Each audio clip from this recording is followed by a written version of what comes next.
Assalamualaikum warahmatullahi wabarakatuh. Alhamdulillah wa syukurillah kita dapat berjumpa di kajian Ghosbah Kiai Haji Ahmad Bauddin Nur Salim. Semoga apa yang disampaikan oleh beliau dapat bermanfaat dan berkah untuk kita semua. Amin ya rabbal alamin. Assalamualaikum warahmatullahi wabarakatuh.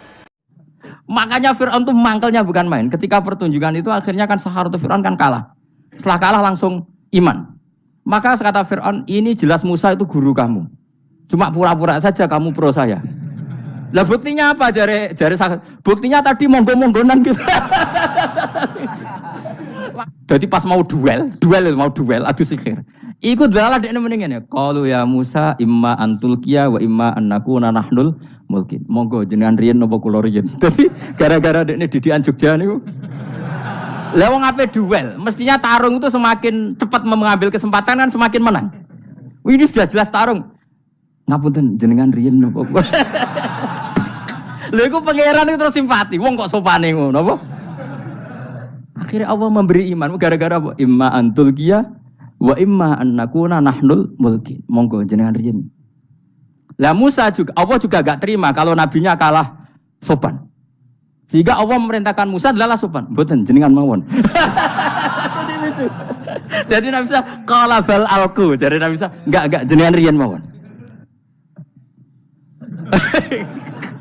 Jadi coba itu kan unik. Dia tidak ingin diampuni Allah, tapi adalah dia sebenarnya satu perilaku yang menjadikan Allah itu simpati, yaitu kesopanan dia dengan Nabi Musa. Imma antulqiya wa imma annakuna nahnul. Nabi Musa juga bilang qala bal alqu moga jenengan riyen mawon. Akhirnya sakar nggih nak ngoten. Makanya Fir'aun tuh mangkelnya bukan main. Ketika pertunjukan itu akhirnya kan Saharatu Fir'aun kan kalah. Setelah kalah langsung iman. Maka kata Fir'aun, ini jelas Musa itu guru kamu. Cuma pura-pura saja kamu pro saya. Lah buktinya apa? Jare buktinya tadi monggo-monggonan gitu. Makanya Fir'aun bilang innahu lakabirukumul ladzi 'allamakumus sihr. Wah, iku mesti Musa iku gurumu. Padahal dia gak kenal sama sekali. Cuma gara-gara monggo-monggonan tadi itu akhirnya terus pikirannya Fir'aun. Wah, mesti wis kenal suwi, mau gayane tok. Mergo gara-gara monggo-monggon, monggo jenengan riyen. Mboten, monggo jenengan. Jadi ilmu itu kabeh bingungno kan. Ya biasa bingung. Mulane yang bodoh barokah. Barokah. Barokah. Kulo cara ora dipilih pangeran nggih milih dadi wong bodoh, tapi wong pangeran milih kulo dadi wong pinter, dadi tak syukuri wae. Nek kadang kulo iri, wong bodoh iku iri. Modele penak urip ngono. Santai. Ya saiki ya Lailatul Qadar iku sifatnya apa? Inna anzalnahu fi lailatul. Normalnya kan ainu nuzulil Quran yo ainu Lailatul Qadar. Berarti tanggal piro? Dorawade lagi. Innalillahi wa inna ilaihi raji'un. Kita warai ilmu cara wong alim. Meskipun sampean boleh bantah siji yo kadang keterbatasan ilmu. Nomor loro hasud, bantah kan sebab macam-macam. Hasud, nomor telu bantah gue kegiatan. Kayak wong kuliah nak gak kritis kan darani ra pinter. Jadi cocok lah ya kudu bantah. Nggo khas-khasan cerdas apa? Nomor 4 bantah niku sifate wong wedok. Menang kalah protes. Berarti gue ora lanang berarti wedok, tukang protes itu wedok. Nomor 5 bantah itu berarti dia punya keiskalan tapi gak bisa keluar dari keiskalan itu. Jadi problem Anda ditimbangkan ke saya, itu ya ora sopan. Problem-problemnya dhewe kok ditimbangkan ke saya. Begini terangno. Hukumnya Allah Ta'ala itu ada yang berstatus itu lugu. Lugu itu ya lugu ummi. Karena agama ini memang ummi. Ummi itu lugu. Sehingga agama ini tidak perlu diterangkan. Ngendikane Abu Hanifah, agama ini ketika datang, itu orang lugu. Lugu itu murni. Murni itu proporsional. Sehingga sifat ummi itu baik. Misalnya saya bilang gini, rungon awas kena keliru. Kalau kamu sholat itu batal kalau makan. Itu ukurannya 1 upo apa 1 piring? 1 upo kan? Itu sudah batal. Terus kalau saya bilang gini, Jong nak tamu gak imangan, itu sak piring tak sak upo. Ndak jawab ya. Sak piring, ora iso misal, tak keimangan gue sak upo sing penting. Nah, lalu Anda ditanya gini, lalu definisi makan itu apa? memasukkan satu piring ke mulut apa satu upo ke mulut. Dalam bab sholat satu upo ke mulut itu makan. Tapi dalam bab hormat tamu itu satu piring. Setuju ya? Tak warai pinter kayak. Ayo tak warai ya. Wes setuju ya? Wes pinter. Lo jawab wes pinter. Urung. Lailatul Qadar ya ngono. Misalnya Lailatul Qadar menjadi super karena ada sesuatu yang super turun yaitu Lailatul Quran. Jadi menjadi super karena yang turun adalah sesuatu yang super dan itu artinya tanggal. Loh, sama ya aku cek. Iku utek tanggal 21 kabeh sing ngaji ning kene. Wes jelas inna anzalnahu fi lailatul qadar. Huruju ning ndi? Quran kan? Wa ma adraka ma lailatul qadar. Lailatul qadri khairum min alfi syahr. Makanya Lailatul Qadar itu ya bisa saja tanggal 1 kemarin sudah kelewat. Mbok entah ini Jibril baris dada. Atau mungkin Sa'ban. Jadi perdebatan ulama tentang Lailatul Qadar. Malah ada wali yang bilang saya tiap hari mendapat Lailatul Qadar. Nah, itu malah ra kelas meneh wis malah pusing, malah napa? Pusing. Udah gak usah mikir itu. Jadi hukumnya Allah itu ada dua. Ada hukum itu lugu dan ini bagus. Makanya saya itu kenangan saya terbaik dalam membela Allah dan Rasul. Saya ulang lagi, kenangan saya terbaik dalam membela Allah dan Rasul itu masalah faraid. Dulu mungkin banyak yang ingat lah ketika tahun berapa lupa saya. Tapi ada seorang menteri dan pakar Islam menggulirkan isu hak waris itu sama, lelaki dan perempuan sama. Alasannya karena perempuan sekarang kerja. Jadi gara-gara kesamaan gender kemudian mereka ingin bagi waris itu apa? Sama lidzakari bisul hadil, saya itu ditentang. Gerakan itu pernah menguat, termasuk yang bisa dengan tanda kutip bisa menghentikan gerakan itu termasuk itu saya. Yang punya pikiran gitu tak parani, tak tantang begini. Saya bilang gini, Anda ngomong ini itu karena pinter apa karena tren? Tak tanya, ya karena pinter. Saya ini kan orangnya keren, punya kepangkatan jos lah. Ya kepangkatan jos, kepangkatan dunia, mestinya cara pangeran bojos ora ya ora roh. Cara ukuran dunia itu jos lah.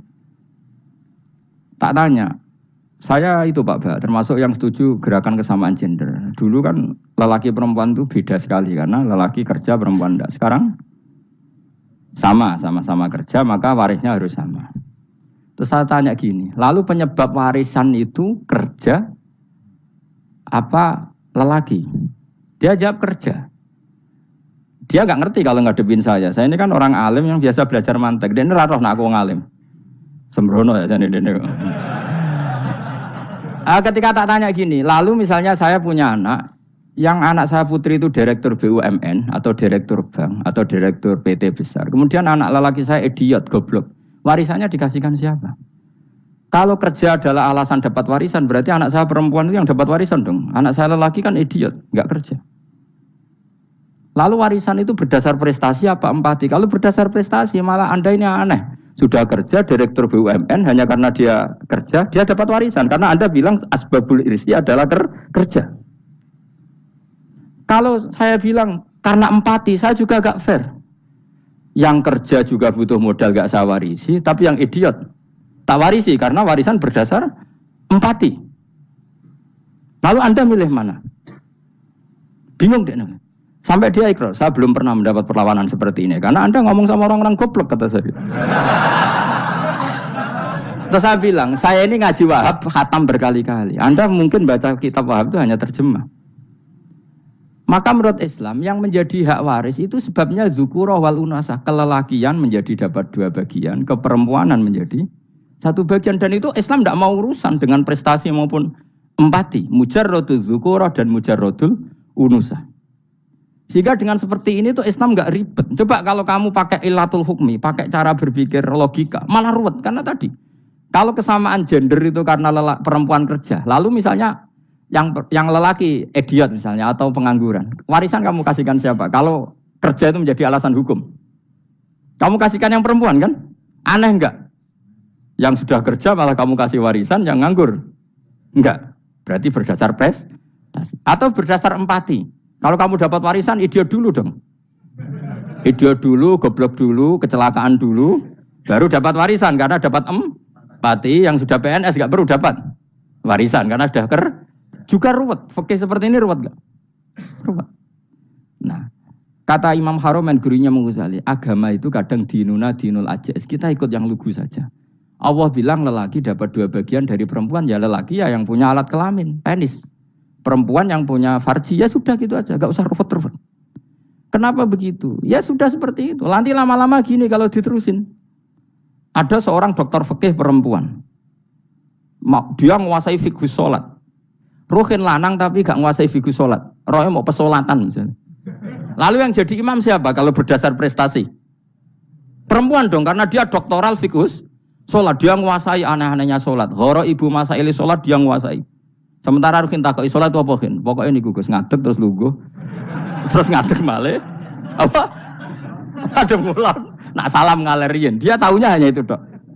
Lalu kalau nuruti imam sholat adalah yang terpandai dalam fikus sholat. Tentu yang imami perempuan. Tapi agama ini tidak seperti itu. Pokoknya wong lanang ngimami. Wong itu. Jadi makanya kata Imam Haromen dinuna dinul ajais. Sampai Sayyid Muhammad itu sering ngutip beliau ngintikan Allahumma imanan ka imanil ajais. Ya Allah, semoga iman saya menerima konsep engkau itu ka imanil ajais. Imannya wong wedok-wedok sing lugu. Ajis itu perempuan lugu yang sudah sepuh. Jadi misalnya ngukur anak seneng ya anak kono gedang goreng, ngekei duwe, ya lugu saja. Itu bagus. Daripada kamu pakai argumentasi, karena argumentasi ini sebetulnya kelihatan cerdas, tapi ada kebodohan masif. Karena tadi, kalau hak waris kita otak-atik dengan prestasi, maka yang pro empati akan protes. Paham ya? Masa yang sudah kerja dikasih banyak, yang idiot enggak? Tapi kalau berdasar empati juga aneh. Masa dapat warisan harus goblok dulu, harus kecelakaan dulu. Maka Rasulullah pernah ngendikan ketika ditanya, lalu warisan untuk siapa ya Rasulullah? Nabi jawabnya lucu.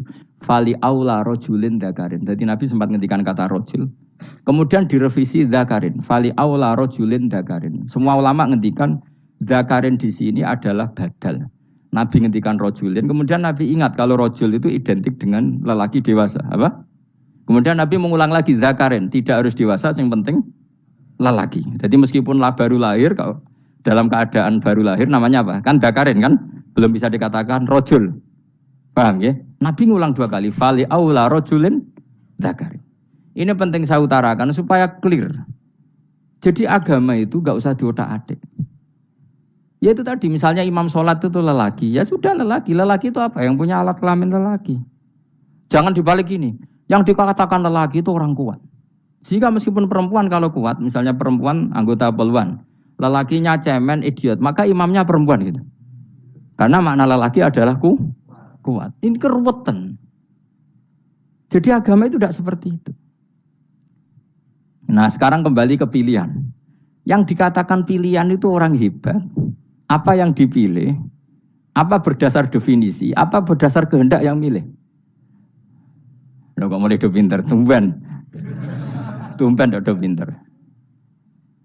Alam raya ini milik Allah. Dan semua di alam raya ini milik Allah. Maka dipilih dan dipilih itu terserah yang punya apa terserah kita. Apa terserah kriteria, apa terserah definisi. Dalam konteks kita sebagai objek diambil, tentu terserah yang punya. Kemudian Allah bilang, orang-orang itu saya pilih. Nah kalau milihnya Allah berdasar kepunyaan, tentu Allah boleh dong memilih orang yang sebetulnya berstatus dolim. Ya tapi ya tetap dia dolim, tapi ya tetap dipilih. Kenapa ya? Karena Allah yang punya. Saya misalnya orang kaya, boleh nggak punya HP buruk? Boleh kan? Terserah saya. Saya orang kaya, beli HP mahal, medium dan paling buruk. Boleh enggak? Boleh saya yang punya. Enggak boleh, Gus, ini orang kaya harus beli HP yang mahal. Yang bilang harus siapa? Nah kegoblokan kita ini seperti ini. Nak wong sugih HP ini kudu larang. Nak wong alim kudu bojone ayu. Sing kudu darani kudu ayu ku sapa? Nak maji jalan yang dumbu swarga lho kudu iku sing swargane mbam tapi kudu. Nah, kita ini sering berpikir ngatur Tuhan. Nah, Indonesia negara yang mayoritas muslim terus Islam Indonesia kudu dadi sampling Islam seluruh apa? Dunia. Ya ora usah sombong ngono ya keben mayoritas juga wonge kakean ngono ae ora perlu GR jadi sampling percontohan Islam internasional ora perlu ngono. Lah misalnya terus jadi contoh misalnya Masjid Haram niru Jumatan ning Indonesia berangkat mbek do rokokan. Bariku tekike diusep-usep nang pojok pager. Lah misalnya wong Mekah terus do ngono kabeh karena mencontoh Islam Indonesia. Kacau gak? Ora usah GR ngono biasa wae. Napa? Biasa wae. Terus misalnya mencontoh Islam Indonesia, Indonesia nak ziarah Wali Songo terus tahlilan nunggu nganti setengah jam. Lah terus raudhah dikepung ngono rak macet Mekah Madinah. Mergo agar ziarah Nabi terus lungguh apa? Sak jam. Nak ning wali sak jam ning Nabi 2 jam lah kira-kira gitu. Ya malah nganyak Kanjeng Nabi itu. Nabi sekaruan afdhalul khalqi mbok dongakno wa maghfir lahu warhamhu. Niku malaikat sak langit misah. Ya Nabi kok dongakno di sepuro. Kowe tapi ya butuh sepuro. Enggak boleh doakan Nabi gitu, enggak boleh. Wa sholli ala sayyidina Muhammad wa ala alihi, enggak boleh pakai ighfir lahu. Masalahnya tahlilan apa alam donga iku terus kamu gunakan. Ya misalnya terjadi percontohan Islam dunia terus Nabi kapundhut ditalkin, nek ditakoki waman rebuka piye. Terus Nabi warai waman nabiyuka. Mesti Nabi yo pro, lah aku Nabi coba takoki. Jadi kita ini sering kumo luhur karena kita mayoritas terus jadi percontohan Ora usah ngono. Paham ya napa? Ndak usah ngono, mayoritas ya mayoritas sae, tapi ora usah GR jadi apa? Percontohan internasional. Mungkin kalau masalah Islam damai ya bagus. Tapi itu kan tidak hanya Indonesia. Di mana-mana yang Islam damai juga banyak. Dan yang tukaran juga banyak. Toh yang tukaran nggak pernah maklumatkan diri ini percontohan janda. Ya biasa saja. Saya ulang lagi ya. Maka menurut saya nggak akan benar pendapat Khawarij atau pendapat Islam yang keras bahwa orang dosa besar itu keluar dari Islam. Karena ketika Allah mengatakan, kemudian aku pilihkan kitab ini, tak kasihkan orang-orang yang saya pilih. Itu diantara yang pertama adalah meskipun mereka sebagian tetap zalim. Artinya tetap zalim itu tidak menjadi dia keluar dari status Islam. Paham ya? Sekarang saya tanya, yang dikatakan warga Indonesia itu siapa? Ya siapapun yang bergeografis di Indonesia, lahir sebagai akte Indonesia, ya orang Indonesia. Kemudian ada yang penjahat, ada yang maling, kita penjara. Apa dia keluar dari kebangsaan Indonesia? Enggak kan? Sama ketika orang Islam menjadi zina dan fase koruptor, keluar dari Islam enggak? Enggak. Karena Allah tetap bilang faminhum. Apa? Faminhum. Jelas ya? Wes kayak gak ngarah Khawarij. Kenapa? Kalau Khawarij cara berpikir itu ekstrim. Setiap dosa besar itu mengeluarkan orang dari status Islam. Itu bahaya sekali. Karena nanti kalau itu iya, kita akan kehilangan banyak orang nopo Islam. Makanya Nabi nanti ngendikan, saya berharap yang nanti masuk surga dari umatku itu separuh, 2/3. Itu kata ulama-ulama. Kalau kita pakai mazhab Khawarij, orang Islam itu tidak sampai 1/3. Karena banyak yang keluar dari Islam. Duwe keris ke Islam, duwe akeh ra Islam. Nglakoni jimat ke Islam, nyekel patok ke Islam, dosa gede ke Islam, korupsi ke Islam. Terlalu banyak yang kita usir dari Islam. Lalu kita ngusir atas nama apa? Coba. Kalau atas nama Tuhan, kamu tidak Tuhan. Atas nama wakil Tuhan, Tuhan tidak pernah mewakilkan ke Anda. Orang-orang mandate. Yang kita tahu dari Quran ya ayat ini, tsumma awrasnal kitabal ladzina astafaina min ibadina. Kemudian kitab ini tak kasihkan orang-orang yang saya pilih. Dan orang yang saya pilih itu faminhum zalimul li nafsi. Dan sebagian dari itu adalah orang zalim. Dan itu jelas bagian dari itu. Artinya keluar apa masuk? Keluar apa masuk? Masuk. Meskipun ya yang zalim tetap berstatus zalim. Kayak warga Indonesia, ini semua warga Indonesia. Paham ya? Yang maling ya tetap warga Indonesia. Meskipun ya tetap maling. Jelas ya? Tenan to ora gitu. Makanya ahli sunnah itu pendapatnya falam nukafir mu'minan bil wisri. Kita tidak akan mengkafirkan orang mukmin hanya karena melakukan dosa. Kenapa ya? Karena Allah bilang faminhum setengah sangking itu masuk bagian. Dan itu luar biasanya Allah disebut istofaina. Tetap orang-orang pilihan. Maka ini penting saya utarakan supaya kita ini tidak sok-sokan. Terus yang zalimul li nafsi pun potensi dimaafkan sama Allah. Asal dia tobat, dan tobat itu sama Allah nggak ada batasnya. Malam yuhur kiri sampai apa? Nafas apa? Terakhir. Dan kadang orang itu sebetulnya nggak niat tobat, cuma ada perilaku tertentu sehingga dadian Allah itu simpati. Itu juga banyak yang diterima tobatnya Allah. Makanya kata ulama-ulama itu, istighfar itu tidak syarat diampuni. Yang menjadi orang terampuni itu kehendak Allah. Istighfar itu bagian kecil dari syarat-syarat itu. Tapi bisa saja orang tanpa istighfar tapi diampuni Allah. Misalnya Allah dawuh wa yaghfiru ma duna dzalika liman yasa. Itu bukan limay yastaghfir tapi limay yasa. Contoh masyhur kan kamu pernah dengar kan ada orang nakal itu, Mumisa itu ya kira-kira lonte atau apalah. Dia datang pulang ketika melihat anjing ngeleti pasir dia berpikir ini kehausan kayak saya. Kemudian dia turun ke sungai memberi minum anjing itu, kemudian Allah memaafkan dia karena itu. Pas itu di semua hadis riwayatnya dia tidak pernah istighfar. Lala punya perilaku yang menjadikan dia diampun. Banyak enggak seperti itu? Banyak, makanya wa yaghfiru ma duna dzalika limayasa. Mayasa itu ya yang digedaki Allah. Bisa saja kalian ini sering istighfar tapi enggak dimaafkan Allah. Tapi Lala punya satu perilaku yang cara Allah itu penting, kemudian dimaafkan. Kayak Saharatu Fir'aun itu dia tidak pernah istighfar, tukang sihir Fir'aun. Dia diampuni Allah dikasih iman tuh gara-gara jadi wong Jogja. Terus ngono tok. Jadi pas mau duel adu sihir.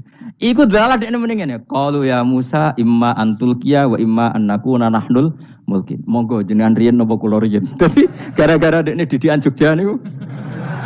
Lah wong ape duel, mestinya tarung itu semakin cepat mengambil kesempatan kan semakin menang. Ini sudah jelas tarung. Ngapunten jenengan riyen napa. Lha iku pangeran itu terus simpati. Wong kok sopane ngono apa? Akhirnya Allah memberi iman gara-gara apa? Imma antul qiyah wa imma annakuna nahnul mulkin. Monggo jenengan riyen. Lah Musa juga Allah juga enggak terima kalau nabinya kalah sopan. Sehingga Allah memerintahkan Musa adalah sopan. Mboten jenengan mawon. Jadi Nabi Musa qala bal alqu. Jadi Nabi Musa enggak jenengan riyen mawon. Jadi coba itu kan unik. Dia tidak ingin diampuni Allah, tapi adalah dia sebenarnya satu perilaku yang menjadikan Allah itu simpati, yaitu kesopanan dia dengan Nabi Musa. Imma antulqiya wa imma annakuna nahnul. Nabi Musa juga bilang qala bal alqu moga jenengan riyen mawon. Akhirnya sakar nggih nak ngoten. Makanya Fir'aun itu mangkelnya bukan main. Ketika pertunjukan itu akhirnya kan Saharatu Fir'aun kan kalah. Setelah kalah langsung iman. Maka kata Fir'aun, ini jelas Musa itu guru kamu. Cuma pura-pura saja kamu pro saya. Lah buktinya apa? Jare buktinya tadi monggo-monggonan gitu. Makanya Fir'aun bilang, innahu lakabirukumul ladzi 'allamakumus sihr. Wah, itu mesti Musa itu gurumu. Padahal dia gak kenal sama sekali. Cuma gara-gara monggo-monggonan tadi itu akhirnya terus pikirannya Fir'aun, wah, mesti harus kenal suwi, mau gayane tok. Mereka gara-gara monggo jenengan riyen. Mboten monggo jenengan. Jadi makanya sampean jangan putus asa. Makanya keliru sekali kalau kita bilang diampuni Allah nunggu istighfar. Enggak. Tentu istighfar penting, kita sepakat. Istighfar itu penting, kita sepakat. Tapi itu tidak satu cara-caranya Allah untuk orang bisa diampuni. Nabi misalnya ngendikan ana wa kafilul yatim kahateni fil jannah. Coba. Orang sering istighfar sama kafilul yatim, kira-kira surganya cepat mana? Cepat kafilul yatim meskipun enggak istighfar. Boleh istighfar terus tapi medit ra karuan. Tak jamin pun rokok alamatnya medit jelas nih rokok aku roh. Terus jelas. Al-bakhil itu qoribun minan nar, jelas alamatnya deket-deket situ lah. Paham ya? Wis jelas as-sakhi qoribun minallah, qoribun minan nas, baitun minan nar. Nah al-bakhil apa? Baitun minallah, baitun minal jannah, qoribun minan nar. Jadi yang medit itu ya deket-deket situ alamatnya sudah jelas deket-deket neraka. Ana wa kafilul yatim kahateni fil. Berapa? Apa semua yang dimaafkan Allah Nabi nyebut syaratnya istighfar? Kebanyakan malah enggak. Orang alim misalnya. Makanya orang alim kalau jarang istighfar kamu enggak usah iri. Orang alim tuh mulang tok, itu langit bumi mintakan ampun. Wa innal alima lastaghfiru lahu man fis samawati wa man fil ard hatta khitan fil bahr. Orang alim itu otomatis dimintakan maaf oleh langit dan bumi sampai iwak ning laut. Mulane jenenge aku sebab jarang istighfar. Aku sing istighfar is akeh sembrono. Langit bumi no. Mulane kula nu jarang istighfar bukan karena saya sombong, memanfaatkan istighfar mereka no. Dan saya yakin itu lebih mandi timbang istighfar saya. Koman fis samawati nglebokno Jibril, Mikail. Orang-orang keren no, makhluk-makhluk no, keren. Saya baru cari hadis yang wa innal muta'allim sing ijek belajar tapi belum ketemu. Nanti kalau ketemu tak kasih tahu apa? Karena hadisnya yang saya baca masih wa innal alim apa? Orang alim jadi agak ketat. Nah, nanti kalau sudah ketemu wa innal muta'allima. Nanti dicari. Tapi pasti palsu kalau ada itu. Karena semua tagnya itu apa? Alim. Atau ya kamu alim dibanding yang di bawahnya. Ya semoga itu masuk apa? Jadi dibanding orang Papua kan wis alim. Saya ulang lagi, ini penting sekali. Jadi latihlah jangan punya gerakan takfiri orang lain dianggap kafir, orang lain dianggap kafir karena Allah tidak pernah mengusir hambanya. Meskipun apapun salah najiyah, kata Allah tetap faminhum. Apa? Faminhum. Hum itu rujuknya ke yang depan. Jadi termasuk orang-orang yang saya pilih adalah faminhum zalimul li nafsi. Tetap dia di arena itu. Nisbatnya Islam ya tetap di area Islam itu. Meskipun yang ya kayak warga Indonesia coba. Warga Indonesia itu siapa? Yang terlahir di Indonesia dan berKTP berkartu keluarga Indonesia sudah. Nanti tentu yang bajingan tetap bajingan, yang koruptor tetap koruptor. Tapi menjadi warga Indonesia terus keluar dari warga Indonesia. Tetap warga Indonesia. Kira-kira seperti itulah analoginya. Tetap istofaina, tapi tetap berstatus faminhum dhalim. Tapi rujuknya kan tetap faminhum ikut setengah sangking alladzinas tofaina. Mulane ngaji sing tenanan. Kowe ora usah anut khawarit. Khawarit ku opo ngamukan. Sidik-sidik wong liya salah itu apa-apaan. Loh saya juga mangkel be wong dhalim. Semua orang soleh mangkel be wong dhalim, tapi ya dihukum saja. Misalnya dalam Islam ada kisos, ada had, ada hadul qadzaf, hadus sariko. Ya hukuman ya hukuman saja, tapi hukuman itu tidak bisa menghilangkan status. Ya sama seperti manusia tetap manusia, meskipun apapun dia ya manusia. Ya tadi misalnya manusia itu siapa? Ya manusia itu ya manusia. Terus kamu bikin orang yang standar ideal manusia adalah yang berperilaku baik, yang enggak pernah salah. Kemudian kalau Zaid itu maling berarti tidak manusia. Terus barangnya apa? Ketek. Tidak bisa, makanya kembali lagi dinul aja. Kamu bikin definisi manusia itu tidak usah seangkuh itu. Manusia seperti ini manusia ya sudah, maling ya manusia, orang soleh ya manusia, orang sedengan ya manusia. Lelaki itu apa? Yang punya alat kelamin penis itu lelaki, titik sudah. Sehingga nanti warisannya ya dia lelaki. Sholatnya dia bergaya. Kamu tidak usah bilang gini, lelaki adalah yang cakap memimpin, yang maco, yang kuat. Jika kalau tidak seperti itu namanya perempuan. Terus kamu membolehkan yang seperti ini jadi makmumnya perempuan. Imamnya perempuan sing maco. Kacau enggak kalau agama nuruti logika-logika itu? Enggak, jawab aja. Kacau. Lalu lucunya sekarang banyak kecerdasan yang mengarah ke sana. Makanya agama ini jadi kacau. Karena sudah ada dinul ajais. Agama ini agama ummi. Ya agama ini agama ummi. Kata Allah, huwaladzi ba'atsa fil ummiyin. Ummiyin itu lugu itu polos. Jadi kalau orang polos misalnya gini. Ini apa? Kira-kira kalau jawab orang polos ini. Jam. Bagus kan jam. Jam untuk apa? Penunjuk waktu. Ya sudah seperti itu. Tapi kalau orang engkek. Ini itu apa jam? Itu barang murahan. Bulat kan oleh jawab. Ono numpak mobil carry itu apa? Itu black melaku. Yang mobil itu Alphard. Jadi kacau. Enggak boleh agama dibawa ke sana. Apa? Agama di sana dibawa ke sana. Nah itu madzhabnya ahli sunnah apa? Wal jamaah. Ketika Rasulullah ngendikan la yu'minu ahadukum hatta yuhibba li akhi, ora kok diarti ini ora iman. Jika yang menyala itu tidak iman, tidak seperti itu cara mengartikan ahli sunnah wal jamaah. Karena status itu tidak pernah hilang. Yang hilang hanya kesempurnaannya. Paham ya? Kesempurnaan kita jadi manusia hilang karena kita maling, karena jadi koruptor. Tapi tetap kita manusia. Kesempurnaan kita sebagai orang mukmin hilang kalau kita fasik. Tapi kita tetap mukmin. Paham ya? Makanya setiap hadis gitu kata ahli sunnah la yu'minu imanan kamilan. Wis dong ya? Dong? Ya terus alhamdulillah, subhanallah. Ya doa alim mas malam rolikur. Malam Lailatul. Aku kadang yang melok goblok aduh. Saya tuh sering dididik sama bapak saya, sekumpul wong akeh ya kudu melok goblok harus. Makanya bapak itu kalau ada orang pidato, bapak kan juga enggak suka pidato juga, tapi ya kerso kadang-kadang. Saya pun kadang-kadang kerso. Asal sing utus pernah guru, pernah sepuh kadang kerso. Nah, bapak nak pengajian diomongin balik dari bapak, malah bingung. Ngomong apa wae. Coba kita dengan PD-nya bilang Lailatul Qadar itu 21 sampai berapa? 29. Lailatul Qadar. Warna itu malam Lailatul Qadar. Lalu Lailatul Qadar keren tuh karena apa? Karena nuzulul Quran.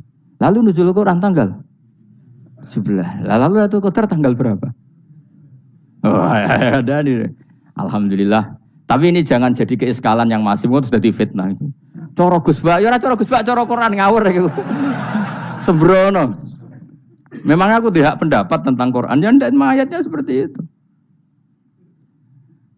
Maka yang benar, Lailatul Qadar itu kata ulama-ulama dulu, orang yang beramal soleh, Ya itu sudah anggap saja dapat Lailatul Qadar. Ora usah ndelok esuk-esuk ndelok srengenge blerengen ta ora. Nek ora blerengen berarti untuk Lailatul Qadar. Ancen mendung kan blereng piye. Terus bengi angite sayup-sayup. Anggere dini hari ya sayup-sayup blok aneh-aneh wae.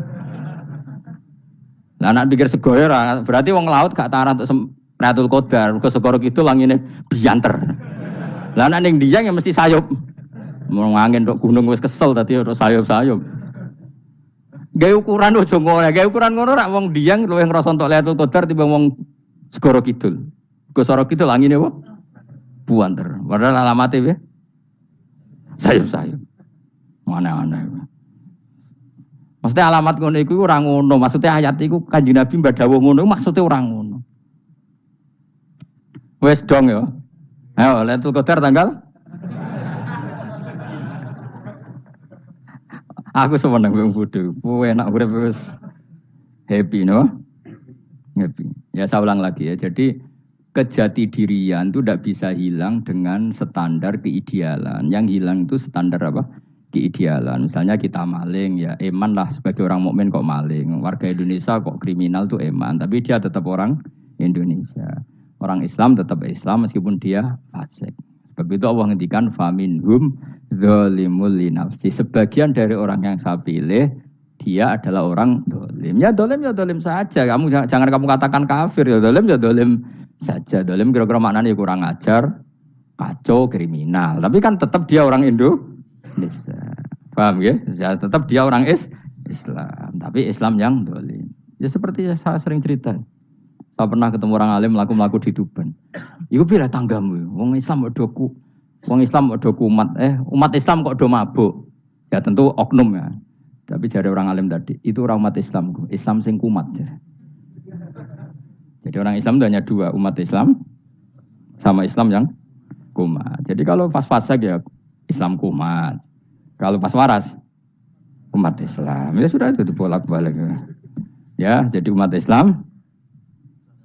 Jadi kalau di Jogja atau di Jakarta ada orang mabuk, itu berarti Islam sang kumat. Kalau pas ngaji, umat Islam. Tapi kadang orang yang sama, ya kadang umat Islam, kadang Islam yang kumat.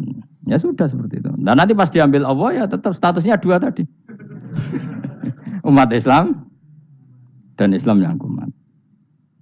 Jadi jelas ya. Jadi jelas sekali makanya orang Khawarij itu kata Rasulullah syarrul khalqi wal khaliqa. Ela-ela makhluk itu orang Khawarij. Karena dia menghilangkan status kejati dirian. Itu bahaya bagi kelangsungan negara.